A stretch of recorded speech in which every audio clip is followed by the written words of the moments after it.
DeMar DeRozan is a Sacramento King. And with Chuck Swirsky coming up, the voice of the Chicago Bulls radio broadcast, coming up in about 25 minutes. We'll talk to him about DeMar as a human, as a player, as a vet, all the stuff you want to know. But he's a 6-time All-Star, 3-time All-NBA player, and the Kings gave up 2 second-round picks, Harrison Barnes, Chris Duarte, and a future first-round swap. On the surface, Jason, well, Duarte wasn't really fitting in last year. Harrison is Harrison, but when you look at just at least offensively, the difference between the two, it's a huge upgrade. Yeah. 2 second-round picks, whatever. Right. I don't care. I've heard 24 and 26, so let's call it 3 years and $75 million, $25 million a year with the third year only partial guarantee. That's going rate. Oh, yeah. That's fine. In fact, his deal is far better than Paul George's deal, and obviously George is a better defensive player, but their offensive numbers are incredibly similar, except that DeRozan plays in like 30 more games a year than George. Yeah. I'll tell you one thing about the trade, though. And I'm not going to stick on this, but it's just going to bug me. I get it. If you had to get it done, you had to get it done. Man, that pick swap worries me a little bit. San Antonio is so smart. I know it's like, I get it. We've talked about it before. Like, I don't have to pay that bill for another 10 years. I'm going to enjoy the sports car now. That is a pick swap in 6 years, 7 years. That's when both Sabonis and Fox are going to be in their early 30s, assuming they're still here, which odds are, who knows. And San Antonio, it's just so smart of them. That's good. Victor Wembanyama is going to be 25. They're going to be almost certainly competing for titles at that point, or at least at the top end of the Western Conference. I don't want to be sitting here. And as a Kings fan, you have to have this thought where you get DeMar DeRozan, you've got this team. They're a 50-win-a-year team. They're as I always say, the example I always use, they're the Blazers with Dame Lillard. Mm-hmm. They're going to get to the second round. They're going to get to the third round sometimes. They might even sneak in a Western Conference Finals, but they're ceilinged out. Everybody gets old. You start rebuilding. We've got a pick swap in 2031. Yeah. The other side of that is it's a long time for money to get it back if you wanted. I'm not going to stick on that. But DeMar DeRozan's a Sacramento King. When you heard that, Jason, what was your first thought? I was very excited for multiple reasons. One, the player, and I wanted to look up the stat because I didn't have it in front of me when I brought it up earlier, but just where he is statistically. And I know there's more to basketball than points, but part of the goal is to score more points than the other team, and he's one of the best bucket getters the league has had. He's 31st all-time in scoring.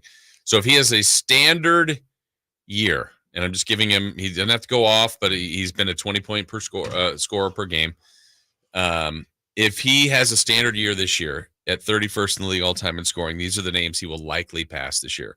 Potentially Steph. It just depends on if Steph would probably have to be injured, but I'm assuming he won't get him. Barkley, Iverson, Ray Allen, Patrick Ewing, Reggie Miller, and Jerry West. Oh, those are some decent names. So and now you're talking about like more of the top 25 and okay, so that's one part. The positives continue to be a guy who can get his own basket, a guy who's a gifted passer, clutch, right? Fourth quarter, him and De'Aaron Fox have battled for the most clutch points the last couple of years. Love that he has a mid-range game. Love that he gets to the foul line. Experience. He's been a number one option. He's kind of been versatile. At times for Chicago, he played 2, 3, and 4 in a sense. When Levine was healthy, he was more in that 3-4 position. I think ideally maybe he's a 2, but I mean, I don't know. I think he could play a lot of different spots.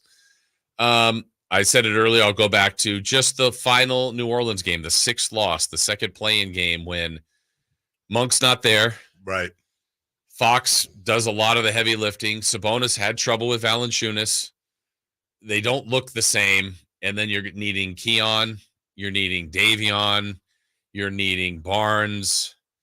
You're needing Murray. And it just, they didn't have it. And again, I'm not saying they win with DeRozan, but DeRozan helps you offensively. And for the people, which this is a 100% fair criticism to say, I don't think they addressed their defense. I don't think they did either. But I don't think we can ignore, I think a lot of people go, they're fine offensively. Well, they were number one offensively 2 years ago. Last year they were middle of the pack. Yes. So Yes. I mean, I think they were middle of the pack in both. That's good. Be great at something. Right. And I think they can be great offensively. There are concerns defensively. That's more than fair to bring up.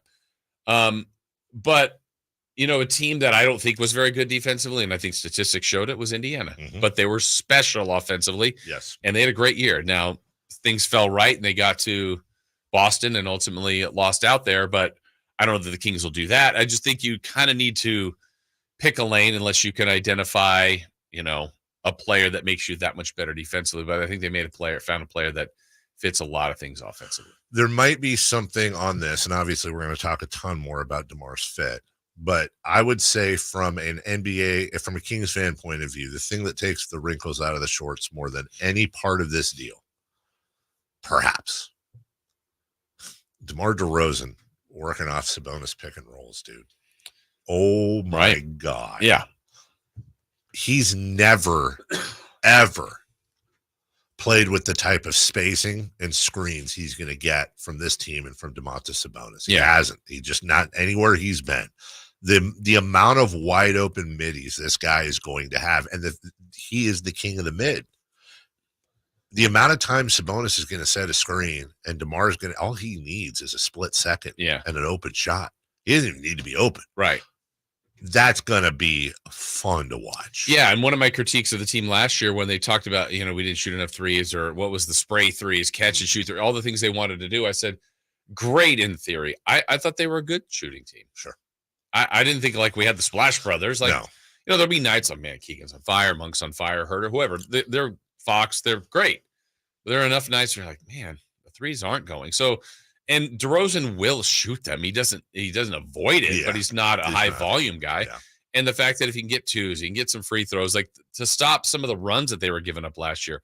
Oh, good. DeMar DeRozan got to the foul line. All right. He's at least making one, most likely two. Can carry a team for stretches. There'll be nights where he'll be the high scorer in the team. His best assist years were with Spurs. That's a pretty well-run offense. So I think they'll figure it out. I think it might be clunky at the beginning. I mean, it's you got some gifted offensive players, but they'll figure it out. We'll take a break. When we come back, that's the second free agent, if you will, that chose the Kings of their own free will for the culture